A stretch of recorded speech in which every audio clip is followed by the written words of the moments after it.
Gente, nós estamos então na terceira mensagem, palestra bíblica, sobre a seleção de Jesus.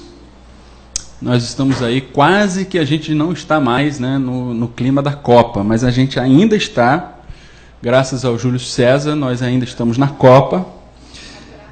Na trave também, graças à trave, né, que salvou a gente. Então, a nossa ideia dessa conversa aqui é a partir dessa imagem do Filipão, o técnico da seleção, com essa lista de nomes que são os convocados ou os escolhidos por ele, a partir dos critérios que ele colocou. Então, a gente queria fazer uma analogia sobre a escolha também de Jesus do seu time, daqueles 12 que andaram mais perto dele. E eu queria trazer para vocês aqui, para a gente entrar no clima aqui, essas curiosidades aqui. Você sabia que na Copa existem alguns irmãos jogando juntos? Né? Você sabia disso? Que existem irmãos jogando juntos na Copa? Então você tem aqui, por exemplo, esses três. Quem coleciona álbum de figurinha da Copa aí precisa me dizer o nome. Esse negócio de colecionar álbum tem que servir para alguma coisa. Olha, então serve agora para você me dizer qual é o nome desses caras aqui. E de que time eles são? Pelo menos o time. Alguém sabe, não? Nem o time, gente. Tá ruim mesmo. Honduras. Né? Então veja só ali. Wilson, Johnny e Jerry Palacios. Né? Esses três jogam no mesmo time, né? De Honduras. Esses dois aí são mais famosos. Inclusive porque virou notícia, porque o irmão caçula deles, que também joga futebol, mas não na seleção, morreu durante a Copa. Né, o irmão deles, caçula, 20 e poucos anos, morreu de infarto e tal, etc. Então, eles são lá da Costa do Marfim. O Yaya e o Kolo Touré. Né, são dois irmãos que jogam também juntos na Copa. E esses dois aí? Tem muitos irmãos, né, gente? Olha aí. Quem são esses dois? Alguém sabe? É o goleiro do Paraguai, e eu acho que é o volante também, o Edgar e o Diego Barreto. E talvez o caso mais curioso, esses dois aí, ó, que jogam, mas não no mesmo time, e se enfrentaram na Copa, né? Um da Alemanha e o outro de Gana, né? O Jerome, não sei, Jerome, alguma coisa assim, e o Kevin Prince Boateng, né? O Boateng da Alemanha é mais famoso, né? Mas o outro não. Mas os dois jogam aí em times diferentes. Acho interessante isso. Por que eu estou trazendo essas informações? Porque hoje, em especial, nós também vamos falar sobre alguns irmãos, só que o irmão de outra seleção. Nós vamos falar dessa seleção aqui de Jesus. Então eu queria perguntar para você, quem é da seleção de Jesus que são os irmãos? Quais são os irmãos que estão ali na seleção de Jesus? Vocês sabem? Tiago e João, e tem um outro que é também irmão. Quem sabe? Pedro e André, não é isso? Se não me engano, depois vocês me corrijam aí, certo? Mas hoje nós vamos falar de Tiago e João. Eles são chamados, então, de filhos do trovão. Quem deu esse apelido para eles foi o próprio Jesus. O próprio Jesus disse assim lá quando ele vai dar a lista dos discípulos, da seleção dele, a convocação, qual vai ser. Ele diz assim: Tiago, filho de Zebedeu, e João, seu irmão, aos quais deu o nome de Boanerges. E o que significa Boanerges? Filhos do trovão. Esse, então, são os personagens que eu queria conversar um pouquinho com você sobre eles. Esses dois irmãos que foram chamados por Jesus de Boanerges, ou filhos do trovão. Por que será que Jesus deu esse nome para eles, filho do trovão? Primeiro, para a gente entender, eu acho que é importante a gente saber que eles são filhos de Zebedeu, como diz aqui. Quem é esse Zebedeu? Quem é esse pai ou patriarca aí dessa família? Primeiro, a gente tem algumas informações sobre essa família. Primeiro, que ele era um empresário do ramo da pesca, né? Não é simplesmente alguém, um pescador que tem um barquinho e estava ali pescando com seus filhos, não. mas ele tinha alguns trabalhadores ou outros pescadores que estavam ali trabalhando com eles. Quando o texto diz lá dos evangelhos que quando Jesus chama Tiago e João, ele estava com seu pai, e o relato diz assim: eles seguiram Jesus e deixaram seu pai com os seus outros trabalhadores. Então é muito provável que Zebedeu seja aí um cara de dinheiro, que tinha ali muita gente trabalhando por ele. Pesca era um negócio importante naquela época. Então é provável que Zebedeu seja um cara rico, né? Tinha ali seus empregados. Outra informação sobre Zebedeu, é importante também a gente saber o contexto dessa família, é que ele era influente diante dos sacerdotes.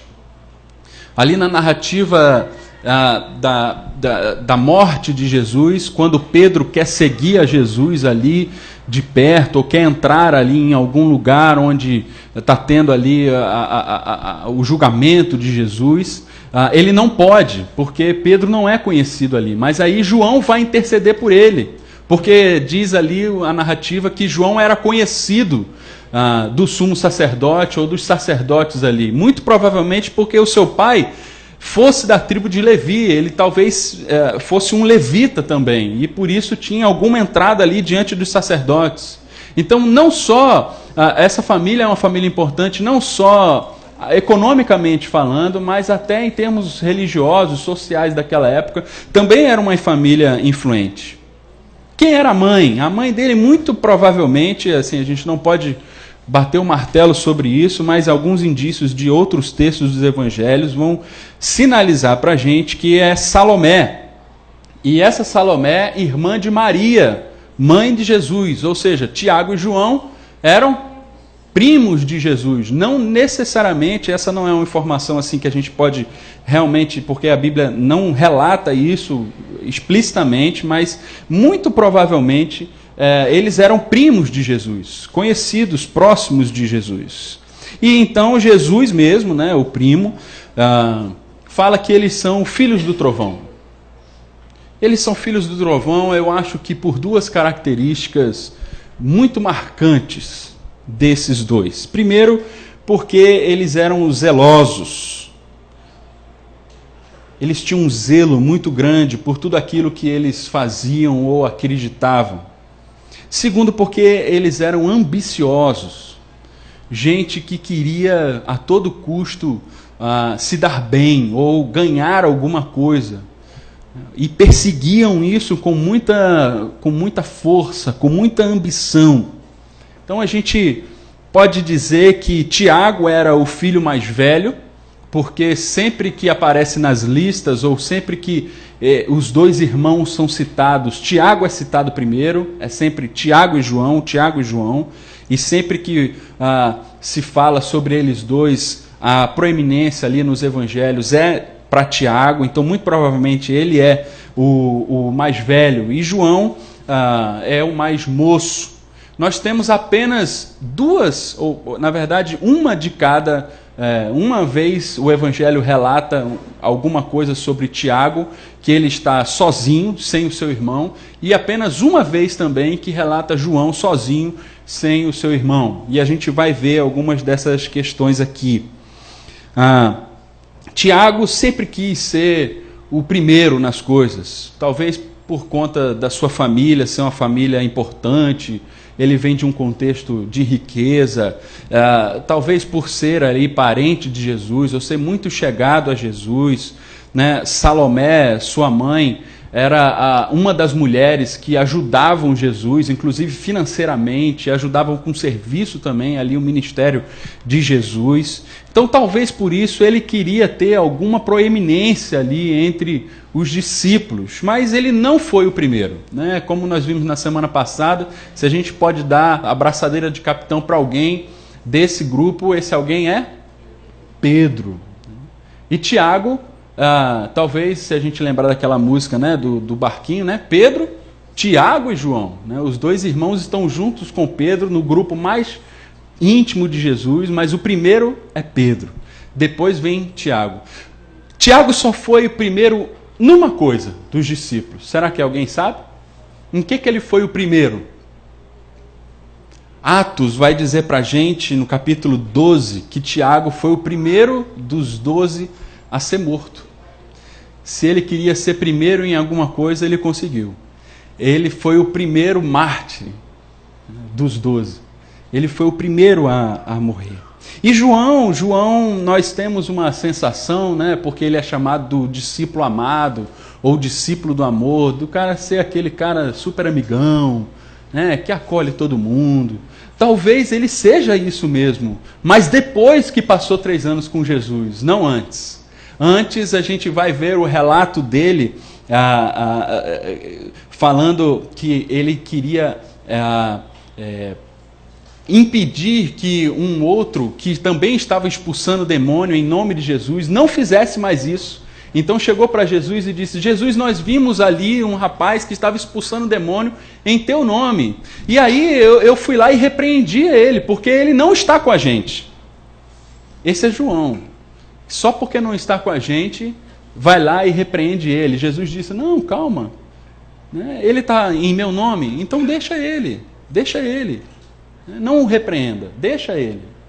Só porque não está no nosso grupo. Então esse são as características aí do filho do trovão, ou dos filhos do trovão. São gente forte, gente que coloca medo nos outros. Esse é a característica antes, ou é a matéria bruta, vamos dizer assim, antes de Jesus se encontrar com eles. Eles eram esses filhos do trovão, gente muito zelosa, ambiciosa, mas que talvez precisassem ser lapidados. Talvez não, com certeza precisavam aí ser lapidados.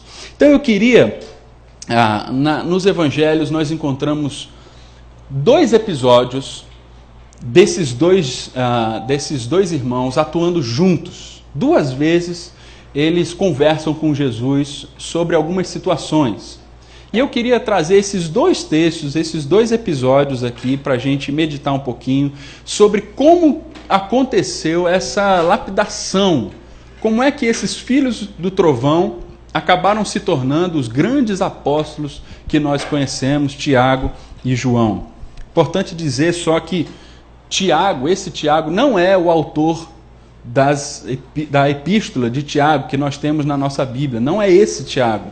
O Tiago, autor da epístola bíblica, é o irmão de Jesus, que não era um dos apóstolos, né? Mas ele foi um grande pregador, e a gente vai ver um pouquinho sobre essa história de Tiago também, no que ele se tornou. Então, o primeiro episódio que eu queria trazer aqui para a nossa reflexão, se fosse um título de um episódio de uma série, seria O Fogo do Céu. Certo? O fogo do céu. Está relatado lá em Lucas 9, de 51 a 56. Eu queria que você acompanhasse na sua Bíblia. Se você não tem uma Bíblia, a nossa equipe de recepção está aqui com marquinhos ali. Basta fazer um sinal com sua mão que a gente vai fazer chegar até você aí uma Bíblia. Apesar de estar projetado aqui, é muito bom que você acompanhe aí na sua Bíblia, porque qualquer dúvida você pode voltar aí ao texto e acompanhar.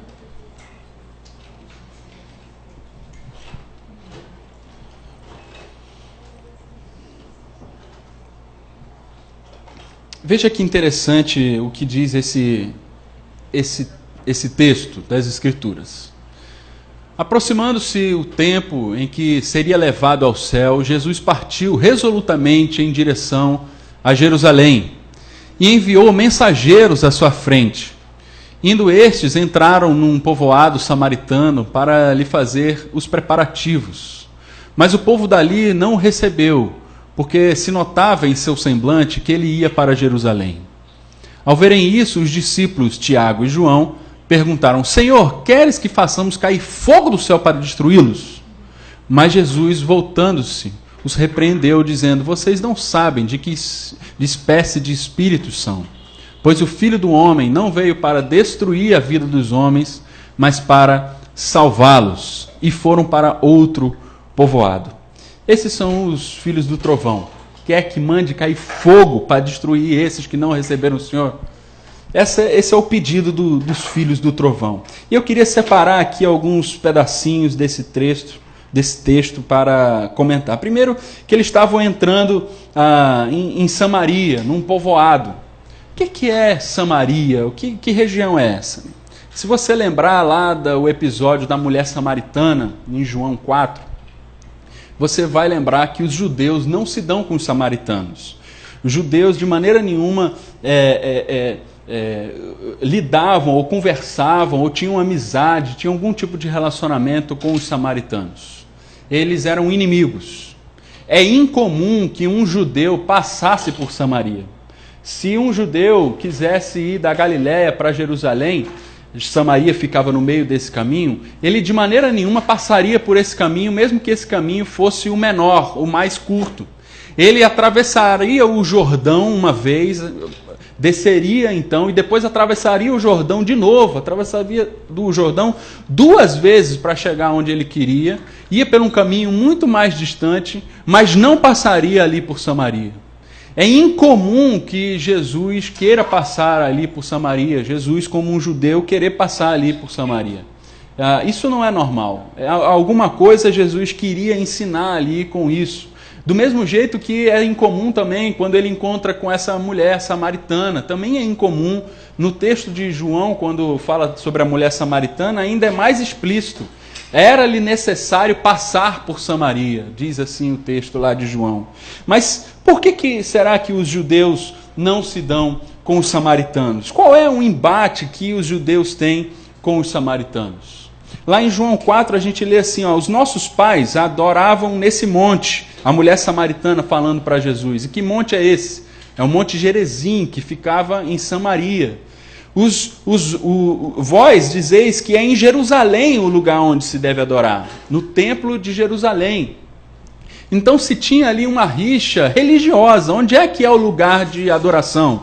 Será que é no Monte Gerizim em Samaria ou é no Monte Jerusalém em Israel? Aonde que eu devo adorar? Isso aconteceu porque lá muito antes, quando o povo foi levado cativo para a Síria, alguns ficaram, e aqueles que ficaram era um povo talvez mais pobre. Né? A Síria levou os mais nobres, os mais importantes, os mais fortes, os mais inteligentes, foram levados para a Síria.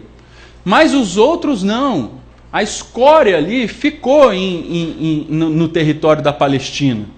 E esses que ficaram ali também receberam imigrantes, né, de todo o Império Assírio ali naquela terra e acabaram se misturando religiosamente ali aquele povo. Então era um povo miscigenado, que tinha uma religião sincrética, que tinham características pagãs na sua forma de adorar a Deus.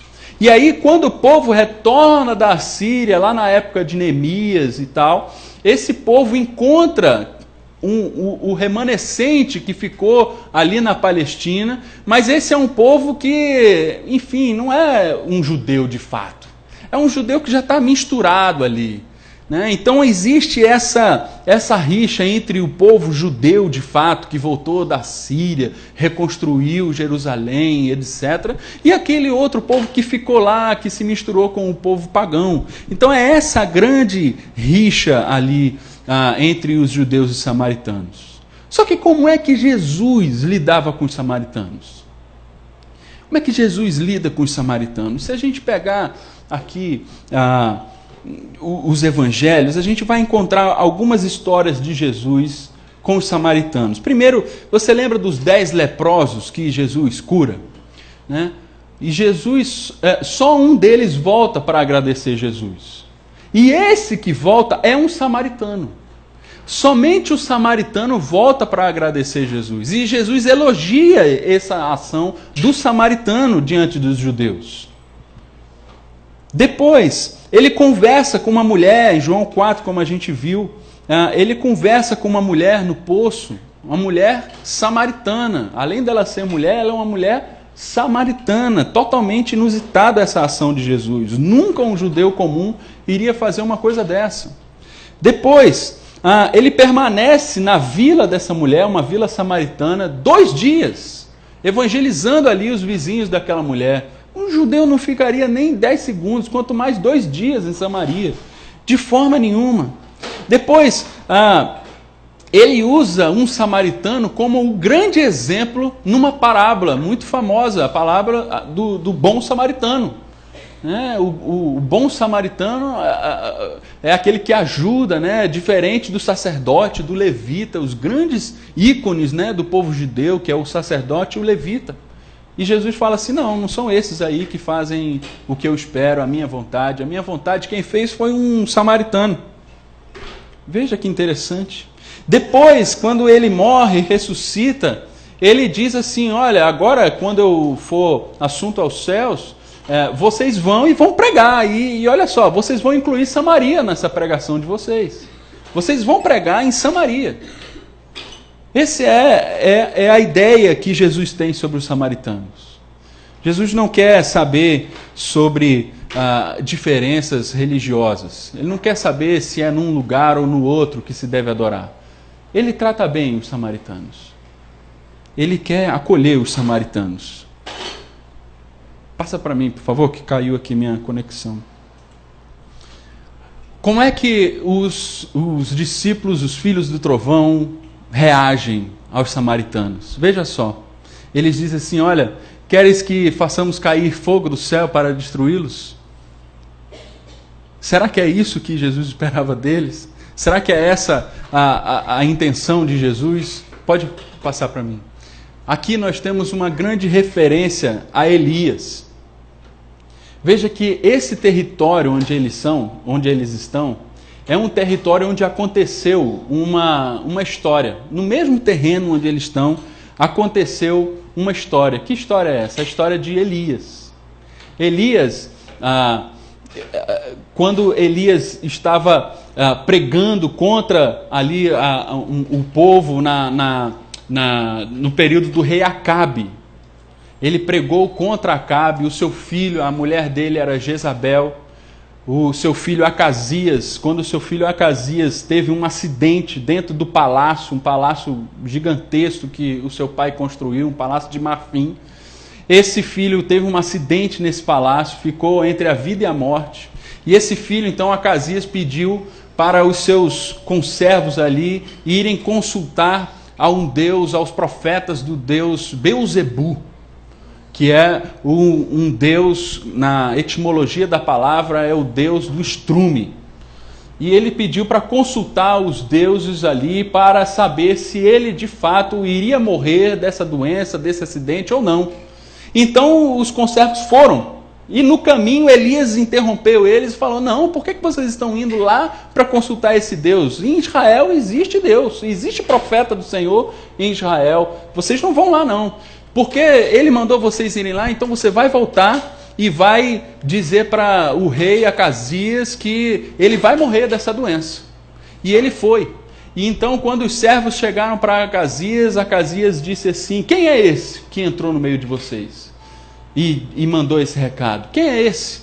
E então os profetas relataram fisicamente como era e ele percebeu, esse é Elias. E mandaram atrás de Elias procurando uma comitiva de 50 homens para pegar Elias.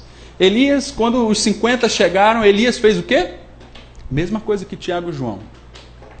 Falou, não senhor, eu sou profeta do Senhor, e não se mexe com o profeta do Senhor. Que caia fogo do céu. E o fogo caiu, matou os 50. Não satisfeito, Acasias mandou mais 50. Quando soube que isso aconteceu, manda de novo, mais 50. Mesma coisa aconteceu. Diz o texto, quer ver? Já está aqui. Elias respondeu ao oficial, o Senhor, se sou o homem de Deus, que desça fogo do céu e consuma você e seus 50 soldados. E desceu fogo do céu e consumiu o oficial e os seus soldados. Isso aconteceu 2 vezes. Na terceira vez, o oficial já não chegou, falou, não, já morreram 100 atrás de mim. Então falou, Elias, tem misericórdia, eu só estou cumprindo ordens. Calma, deixa eu explicar primeiro, antes de você fazer uma oração. E então o Senhor falou para Elias, não, agora você vai. E ele foi então e cumpriu o restante da história. Esse não é o nosso objetivo agora. Mas só para você entender que há um pano de fundo aqui. Tiago e João sabiam dessa história como bons judeus. Eles conheciam essa história, conheciam o terreno que estavam, sabiam que ali, naquele mesmo local, existia já uma história de alguém que pediu fogo do céu e caiu. Eles eram zelosos. Eles queriam, de toda forma, não, essa é a vontade de Deus, vamos fazer cair aí, não receberam Jesus, o grande mestre. Não, não é assim não, vamos mandar fogo do céu, como Elias fez. Vamos mandar fogo do céu e vamos destruir esses aí. Será que é isso? Será que é essa a ideia que Jesus tem? Jesus responde assim para eles: vocês não sabem de que espécie de espírito são, pois o Filho do Homem não veio para destruir a vida dos homens, mas para salvá-los. Veja que eles tinham a verdade, eles eram zelosos, eles sabiam das Escrituras, sabiam do que Elias tinha feito, eles estavam com a verdade, mas o que faltava para Tiago e João não era a verdade, não era zelo com a verdade, mas eles precisavam equilibrar a verdade e o amor. Não adianta se ter só a verdade, é preciso ter a verdade e o amor. É preciso que a verdade seja temperada com amor. Não adianta chegar com a verdade simplesmente. É preciso que essa verdade seja recheada de amor, de compaixão. Porque a verdade por si só, ela vai dizer assim: você está com a mentira, então caia fogo sobre você. Aqueles que são contra mim, então não merecem, aqueles que não estão com a verdade, não merecem sequer viver, não merecem sequer a minha atenção. Aqueles que não pensam como eu, não merecem sequer ter voz ou alguma coisa que valorize. Não. Isso é a verdade sem o amor. Mas Jesus é aquele que é a própria verdade, mas também é o próprio amor. E é possível se ter amor e verdade ao mesmo tempo. No nosso dia a dia, a gente vê como é difícil equilibrar essas duas coisas. Tem muita gente que é muito amorosa, cheio de amor, acolhe todo mundo, mas por isso abre mão da verdade. Mas também existem aqueles, como Tiago e João, que têm a verdade, que são zelosos, que são crentes de fato, que têm uma doutrina sã, que têm uma doutrina fiel, mas que por isso mesmo abrem mão do amor e não conseguem de maneira nenhuma nem sequer dialogar com aqueles que pensam diferente. Jesus não era assim. Jesus, ele era, ao mesmo tempo que ele tinha a própria verdade, que ele falava a verdade, que ele era a própria verdade, ele também andava com as prostitutas, ele andava com os glutões, com os beberrões, ele andava porque... E esse povo gostava dele, esse povo andava perto dele, mesmo que não estivessem certos, mas gostava de estar perto dele. Como é que pode? Porque Jesus tinha também amor. Eu acho que Tiago e João entenderam isso. No final das contas, eles entenderam. Veja só, nos escritos de João, e João, ao contrário de Tiago, há alguns textos aqui de João na Bíblia. Você tem o Evangelho de João, escrito por esse personagem. Você tem também as cartas de João, 1ª, 2ª, 3ª João. E você tem Apocalipse, também escrito por João. É o terceiro, no Novo Testamento, é o terceiro... A pessoa que mais escreveu. Primeiro Paulo, depois Lucas e agora João, que tem o maior número de escritos no Novo Testamento. Veja que nos escritos de João nós encontramos 45 vezes a palavra verdade, mas nós encontramos 80 vezes a palavra amor. Veja que João entendeu que não adianta nada se ter verdade sem o amor. É preciso, e talvez seja muito mais importante, amar as pessoas do que se conter a verdade. Talvez porque quem ama, o próprio amor seja a verdade. O próprio amor é a verdade. A mensagem do Evangelho não é outra senão o amor a Deus e o amor ao próximo.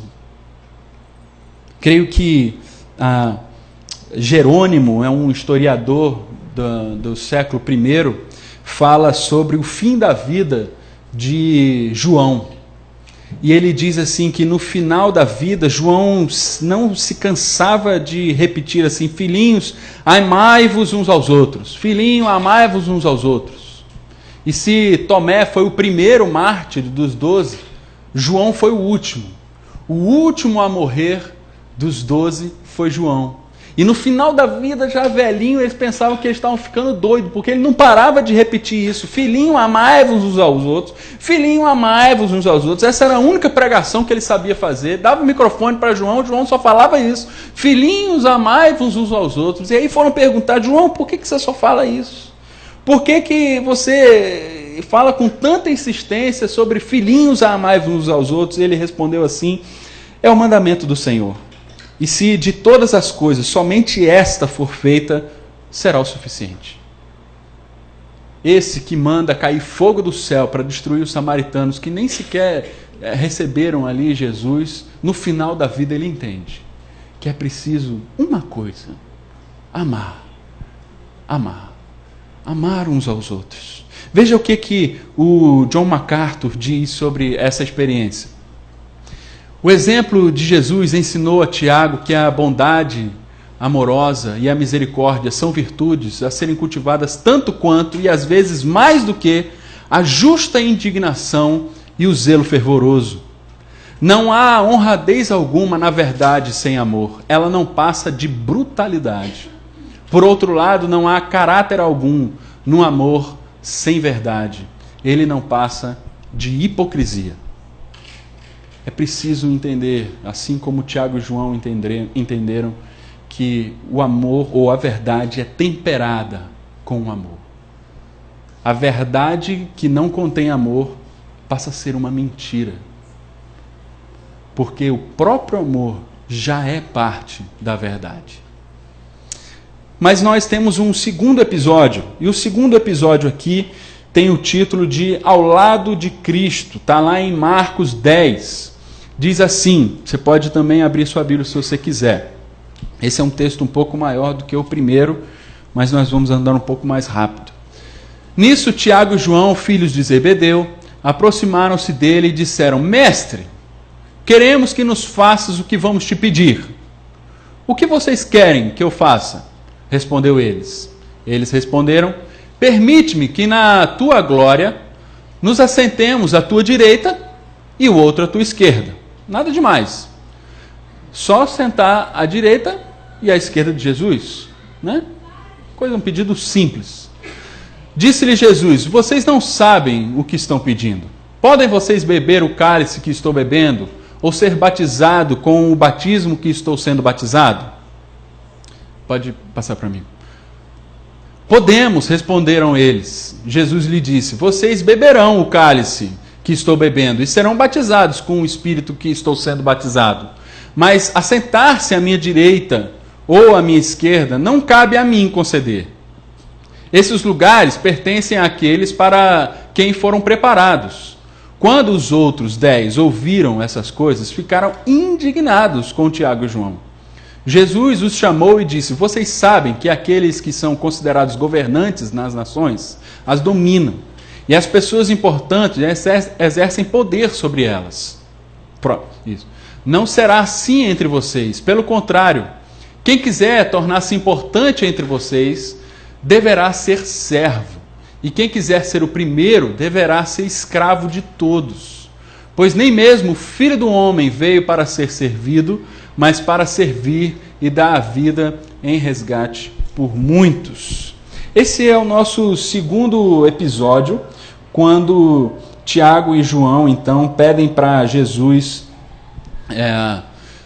um assentar à direita, o outro assentar à esquerda. Nós lemos o texto a partir do Evangelho de Marcos. Se a gente pegar esse mesmo texto no Evangelho de Mateus, nós vamos ver que Mateus insere aqui a mãe de Jesus. É um pedido da própria mãe de Jesus. Mas o pedido é o mesmo. Existe aqui o pedido de um sentar à direita, o outro sentar à esquerda de Jesus. Veja como eles são não somente zelosos, os filhos do trovão, mas eles também são ambiciosos. O pedido deles é, permita-me que na tua glória sentemos um à tua direita, o outro à tua esquerda.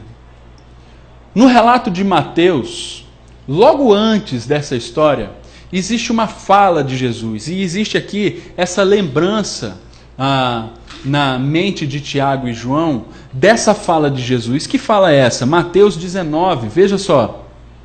Coloca para mim. Isso, a próxima. Isso. Mateus 19, 28 a 30 vai dizer assim: digo-lhes a verdade, palavras de Jesus dizendo: por ocasião da regeneração de todas as coisas, quando o Filho do Homem se assentar em seu trono glorioso, vocês que me seguiram também se assentarão em 12 tronos, para julgar as 12 tribos de Israel. Jesus falando ali com os 12 discípulos, falando isso e dando essa promessa a ele. E todos que os que tiverem deixado casa, irmãos, irmãs, pai, mãe, filhos ou campos, por minha casa receberão 100 vezes mais e herdarão a vida eterna. Contudo, olha o contudo de Jesus aqui: muitos primeiros serão os últimos, e muitos últimos serão os primeiros. Veja que isso acontece logo antes que eles chegam para Jesus pedindo. Talvez eles estejam com a mente assim: bom, eu vou ganhar, cada um de nós vai ganhar 12 tronos, né? Não, cada um vai ganhar um trono, são 12 tronos. Então eu vou fazer o seguinte: eu vou pedir para que, né, o mais pertinho de Jesus seja o meu e do meu irmão. Talvez eles estejam pensando assim, talvez eles estejam pensando: não, eu acho que o primeiro vai ser Pedro. Então vai ficar só um, vai ficar ou eu ou Tiago ali perto de Jesus, ou eu ou João, né? Então eles pensaram: não, vamos pedir para Jesus, para não ser Pedro, para ser eu e o meu irmão. Vamos fazer isso. Vamos pedir a Jesus. Imagina os dois conversando ali antes de chegar a Jesus. É isso que eles tinham em mente. Eles queriam sentar um à direita e um à esquerda de Jesus. Veja que isso provocou nos outros 10 uma ira enorme. Fala: que história é essa de pedir a Jesus um lugar mais destacado do que todos nós? Que história é essa? Por que será que eles estavam com isso em mente? Eu acredito que existem algumas coisas que poderiam estar passando pela cabeça de Tiago e João. Primeiro, que eles estavam entre os 3 mais chegados de Jesus. Existia ali um grupo dentro do grupo. Existia ali os mais íntimos de Jesus. O Pedro, Tiago e João. Eles estavam ali, então a gente é irmão, vamos sentar um à direita e outro à esquerda. Depois, eles podiam pensar também que eles tinham presenciado umas coisas que os outros não tinham. Por exemplo, quando Jesus vai ser transfigurado lá no alto do monte, onde Moisés e Elias aparecem, quem está ali com eles?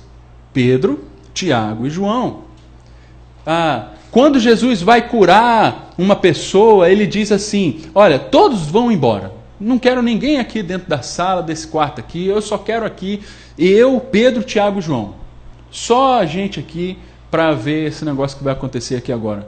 Então existiam alguns momentos do ministério de Jesus que Pedro, Tiago e João tinham presenciado e os outros 10 não. Então ele podia pensar: não, eu acho que a gente tem o direito de ter um acesso privilegiado. Depois eles podiam também pensar: a gente é de família dos levitas, né? A gente é descendente dos levitas, a nossa família é importante, nossa família é rica. Vamos para frente. Eles podiam pensar que a nossa mãe, então, é, né, auxiliadora, ajuda financeiramente, ajuda de alguma forma aqui, auxilia, está sempre junto com a mãe de Jesus. E não, então, né, por amor à nossa mãe, ele vai dar aqui um privilégio para a gente, um lugar especial para a gente. Ou então ele podia estar pensando assim: né, nós somos parentes, afinal de contas, né? Somos primos, então nós merecemos um lugar especial. Mas não é isso. Não é isso que deveria estar passando na mente deles. Veja o que Jesus responde: vocês não sabem o que estão pedindo. De maneira nenhuma, vocês não sabem. Vocês podem, e aí é uma pergunta muito interessante de Jesus para eles. Ele devolve a pergunta. Fala assim: olha, vocês podem beber o cálice que eu estou bebendo, que eu estou prestes a beber? Ou vocês podem ser batizados com o batismo que eu estou prestes a ser batizado? Se você lembrar do Getsêmani, você vai saber sobre o que Jesus está falando aqui. Qual é o cálice que Jesus está bebendo que ele não queria beber? É a própria cruz. O batismo aqui, ele só reforça a ideia do cálice. O batismo como símbolo da morte, da ressurreição. Jesus está perguntando assim: olha, vocês estão preocupados com a glória, mas eu estou preocupado com outra coisa. Eu estou preocupado com o cálice que eu estou prestes a beber. não é com a glória, mas é com a humilhação. E se Tiago e João precisavam equilibrar a verdade com o amor, eles também precisavam equilibrar aqui a glória e a humilhação. Não adianta ter glória sem que essa glória tenha sido precedida pela humilhação. Jesus Cristo é aquele que mostra para a gente, valeu, Rogério, é aquele que mostra para a gente que nós não temos glória sem que antes a gente se identifique com a humilhação. Tem muitos de nós, e aqui a gente tem que realmente reconhecer que a igreja evangélica, principalmente a igreja evangélica brasileira, tem sido como Tiago e João, com um discurso de glória, triunfalista, de vitória o tempo todo, de querer simplesmente declarar que assentamos nos lugares mais privilegiados, de rodar a cidade porque dizendo que essa cidade aqui é do Senhor Jesus, é o trono de glória está aqui. Gente, a preocupação de Jesus antes da glória é a humilhação. É a humilhação de servir aos outros. É isso que Jesus está respondendo aqui. Quem quiser ser o primeiro, que então sirva os demais. Essa é a maior glória. A glória só aparece a partir da humilhação. E é só porque Jesus se humilhou e foi obediente e serviu a nós até o fim, até a morte, é que então ele foi glorificado pelo Pai.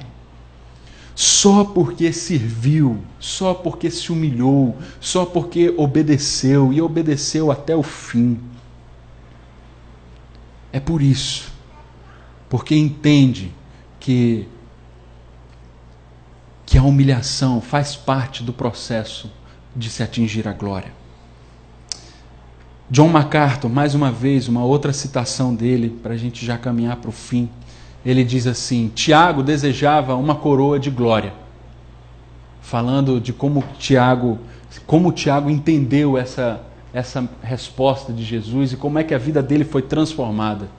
Tiago desejava uma coroa de glória, Jesus deu-lhe um cálice de sofrimento. Desejava poder, Jesus deu serviço. Desejava um lugar de proeminência, Jesus lhe deu um túmulo de mártire. Desejava exercer domínio, Jesus lhe deu uma espada, não para brandir, mas como um instrumento de sua própria execução. Veja que a glória existiu, é a promessa de Jesus. O Apocalipse a gente vai ver os 12 tronos, com eles lá sentados, não sabemos quem está à direita ou à esquerda, mas eles estavam ali. Mas veja como foi a vida de Tiago, por exemplo. O primeiro a ser morto como mártir. Essa é a glória que estava esperando por ele. Esse é o cálice que Jesus falou assim: vocês vão tomar. Não falaram que podiam? Vocês podem tomar o cálice e beber e ser batizado? Eles falaram: podemos. Não sabiam o que estavam falando. Mas Jesus falou: olha, não, verdade, vocês vão, vai acabar que vocês vão tomar. Vocês vão tomar. Mas o assentar à direita ou à esquerda, isso não compete a mim. Meu Deus que está lá no céu é que sabe quem estará à minha direita, quem estará à minha esquerda. Tiago, existe também um outro historiador, Clemente, diz que Tiago, quando foi ser executado, quando foi morto, ele esteve diante daquele espécie de advogado ou algum acusador ali que estava condenando ele. Esse rapaz que estava condenando ficou comovido com o discurso e com o testemunho de Tiago. Tiago não negou de maneira nenhuma a sua fé até o fim da sua vida. Não negou, mesmo com a ameaça de ser morto, de ser humilhado. De maneira nenhuma ele abriu mão disso, da sua fé. E tal foi o vigor do seu testemunho que aquele que estava acusando ele, de fato, ficou tão constrangido que acabou se convertendo ali no julgamento de Tiago e se declarou cristão ali diante de todo mundo, e acabou que os dois foram executados. aquele que estava acusando e o próprio Tiago. E no caminho para a execução, esse então chega para Tiago e diz assim: olha, me perdoe, por favor, me perdoe, eu não sabia o que estava fazendo. Agora eu sei quem é Jesus. Pelo seu testemunho agora eu compreendo quem é Jesus. E eu quero esse Jesus também, mesmo que esse Jesus seja uma sentença de morte para mim, mas existe alguma coisa muito melhor esperando do outro lado. E esse acusador entendeu e então pede perdão para Tiago. E Tiago diz para ele, depois de alguns minutos de pensar sobre aquela situação toda, o nervosismo de estar ali prestes a morrer, então ele chega para esse acusador e diz assim: olha, a paz seja contigo. E beijou ele, então os dois morreram ali pela espada, degolados. Esse era Tiago. Foi assim que Tiago se transformou, aquele que era um filho do trovão, ambicioso, que queria só os melhores lugares, foi humilhado. E foi humilhado até a morte. E pela sua morte, outros foram alcançados, pelo seu testemunho. E a humilhação de perdoar aquele quem o condenou à morte. Até isso, nesse processo, Deus ensinou a Tiago. Tiago, que era um filho do trovão, se torna nesse grande zeloso e ambicioso, mas agora lapidado. João também aprendeu essa grande lição. Eu queria encerrar apenas colocando essas duas lições aqui em paralelo para a gente entender. Primeiro, que com relação aos hostis e com relação aos aliados. Os hostis são os samaritanos, aquelas pessoas que pensam diferente de nós. O que os filhos do trovão, Tiago e João, queriam para aqueles que eram hostis era destruição. Destrói eles, aniquila. Eles não têm voz, não têm vez. Pensam diferente de nós. Manda fogo do céu. Repreende aquele que está expulsando demônio, mas que não está junto com a gente. Com os aliados, os filhos do trovão queriam a proeminência, queriam ser o primeiro, queriam estar acima de todo mundo. Mesmo com aqueles que eram seus amigos, não, eu preciso ser o mais chegado de Jesus, eu preciso ser o mais abençoado, eu preciso ter o melhor cargo, eu preciso ser reconhecido como o melhor, o mais próximo. Era isso que eles dois queriam. E qual foi como é que é interessante a resposta de Jesus, que tem paralelo nas duas histórias. Mesmo com narrativas em evangelhos diferentes, eles têm um paralelo quando se trata desses filhos. Primeiro, veja só, vocês não sabem de que espécie de espírito são, pois o Filho do Homem não veio para destruir a vida dos homens, mas para salvá-las. Ele está ensinando a esses dois que, na verdade, eles precisam de amor para salvar. Não é a destruição, mas é o amor. É preciso desejar o bem do seu próximo, mesmo que ele pense diferente de você. Essa é a grande salvação. Mas veja como há um paralelo com a outra resposta aqui. Vocês não sabem, veja que começa do mesmo jeito. Vocês não sabem de que espécie de espírito são, e ali, de novo, eles não sabem também, não sabem o que estão pedindo. E de novo, filho do homem, novamente a expressão filho do homem, pois nem mesmo o filho do homem veio para ser servido, mas para servir e dar a sua vida em resgate por muitos. Ele está falando que o caminho não é a proeminência, mas é a humildade para servir. Se por um lado Tiago e João estão aprendendo que precisam amar e pelo amor salvar as pessoas e não destruir, não julgamento, mas amor e aceitação e acolhimento, por outro lado eles também precisam ser humildes. Humildes a ponto de servir, humildes assim como o seu grande mestre, Jesus Cristo, que foi humilde, foi obediente, foi servo e servo até a morte. Isso eles entenderam muito bem. Tiago, o primeiro dos mártires. João, o último. Nem por isso deixou de passar por sofrimento. Talvez o primeiro seja emblemático, mas Tiago não viveu todo o sofrimento de perseguição que João viveu, por exemplo. João foi preso, viveu preso durante muitos anos. Passou por todo o sofrimento ali de perseguição do Império Romano. apesar de não ter sido morto, o único que não foi morto como um mártir, morreu. Eu não sei se você se identifica com o Tiago e com o João. Em alguns aspectos eu me identifico, e eu quero que a minha esperança é que você também possa se identificar com essa história. No sentido de que esses homens são homens comuns, homens como eu e você. Os 12 apóstolos não eram homens especiais, homens que tinham características assim sublimes. Não, eram homens comuns, pescadores, que estavam ali pescando quando Jesus chegou. Assim como eu e você, pessoas comuns, mas que no convívio com Jesus têm o seu coração transformado. Essa é a grande mensagem dessa série.